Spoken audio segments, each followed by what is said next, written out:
అంతే చాలు కదా, చాలా విషయాలు తెలుస్తాయి మనకు. సార్ ట్రంప్ గాజా గేమ్, ఈ ట్రంప్ అని ఆయన ప్రపంచ శాంతి దూత కదా. నేను ఇప్పటికీ 7 యుద్ధాలు ఆపాను, భారత పాకిస్తాన్ యుద్ధం కూడా ఆపాను. యుద్ధం కాదు, ఘర్షణ అనే. భారతదేశం ఏమో మోడీ గారే లేదంటాడు, పాకిస్తాన్ ప్రధానమంత్రి షరీఫ్ ఏమో ఐక్యరాజ్య సమితిలో ట్రంపే చేశాడు గొప్పవాడు, ఆయనకు నోబెల్ ఇవ్వండి అని అంటారు.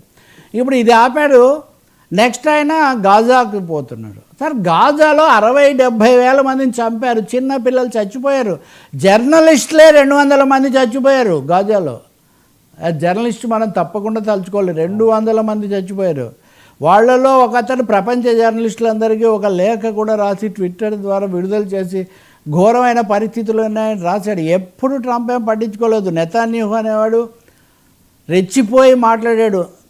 ప్రపంచంలో ఆయన పరిస్థితి ఎలా ఉందంటే ఆయన చీకొడుతున్నారు, అసహ్యించుకుంటున్నారు. ఐక్యరాజ్య సమితి జనరల్ అసెంబ్లీలో ఆయన మాట్లాడడానికి వస్తే ఇటలీ, ఫ్రాన్స్, ఇంగ్లాండ్ అన్ని దేశాల అధినేతలు బాయ్కాట్ చేశారు. ఐరాస చరిత్రలో ఇది ఫస్ట్ టైం ఒక దేశాధినేత మాట్లాడుతుంటే. ఇది అయిన తర్వాత ట్రంప్ గారు దొరికాడు ఆయన కాపాడడానికి. ఆయన నెతన్యాహు అక్కడి నుంచి అటు వెళ్ళిపోయాడు. అంతకుముందు పాకిస్తాన్ మునీర్ షరీఫ్ కూడా కలిశారు. ఇది అయిన తర్వాత ట్రంప్ నెతన్యాహుని కలిసి ఒక 20 అంశాల శాంతి కార్యక్రమం ప్రకటించాడు. శాంతి అంటే గాజాలో శాంతి స్థాపిస్తాడు ఆయన. ఇప్పుడు ఉక్రెయిన్లో స్థాపించాడు, ఇండియాలో స్థాపించాడు, ఇప్పుడు ఆయన గాజాలో స్థాపిస్తాడు. ఏంటంటే ఆ శాంతి మీరు ఒకటి గుర్తు చేసుకుంటే, ఒక 3-4 నెలల కిందట మీరు యుద్ధం ఆపకపోతే నేనే గాజాను టేకప్ చేస్తానని కూడా ఈయన ప్రకటించాడు. నేను గాజాను టేకప్ చేసి నేను శాంతి నెలకొల్పుతానని. చైనా వ్యతిరేకంగా మీ ఉన్నవాడిని ఎలా తరిమేయాలని చూస్తుంటే యుద్ధం దురాక్రమణదారుని మీరు వచ్చి చేస్తానంటారు ఏంటి అని. ఇప్పుడు ఈయన ఏం చెప్తారు అంటే ఉన్నది ఉన్నట్టు కాల్పులు ఆపేయాలంట. హమాస్ వాళ్ళు బందీలుగా పట్టుకున్న ఇజ్రాయిలీలందరినీ విడుదల చేయాలంట. ఇజ్రాయిలీలు వీళ్ళ దగ్గర ఉన్న యుద్ధ ఖైదీలను విడుదల చేయాలంట. వీళ్ళందరూ చేసిన తర్వాత తాత్కాలిక మధ్యంతర ప్రభుత్వం అంతర్జాతీయ భాగస్వామ్యంతో ఏర్పడాలట.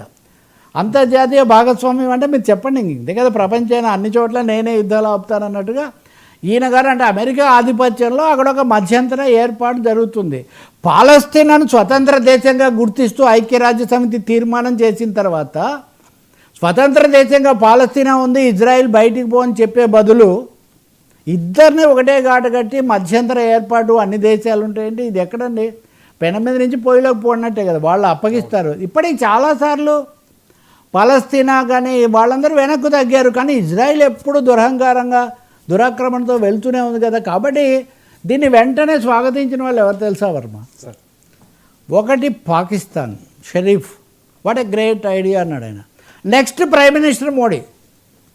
అరే ట్రంప్ ఏదో చేస్తే ఇండియా పాకిస్తాన్ అటు నుంచి బలపరచడం అన్నది నిజంగా అంతర్జాతీయ సంబంధాలు ఎలా మారుతున్నాయో అర్థం కాని పరిస్థితి. అలాగే అమెరికా అనుకూలంగా ఉండే అరబ్ దేశాల కూటమి కూడా దీన్ని బలపరిచింది. పాలస్తీనాకు సంపూర్ణ స్వాతంత్రం ఇచ్చి దేశంగా దాన్ని అవతరింపచేయడమే లక్ష్యం అని ప్రపంచం అంతా భావిస్తుంటే ట్రంప్ ఈ అతుకుల బొంతలాంటి ఒక పరిష్కారం తెచ్చి ఆయన ఇజ్రాయెల్ మీద ఉన్న కోపాన్ని తగ్గించే ఒక ప్రయత్నం, ఇజ్రాయెల్ బందీలను విడిపించే ఒక ప్రయత్నం చేస్తున్నారు. మరి దీన్ని ఎందుకు మోదీ అంత ఉత్సాహంగా సమర్థించారో, మూడోది ట్రంప్ ఎన్ని వేషాలు వేస్తారో, దేనికి కట్టుబడి ఉంటాడో తెలియదు.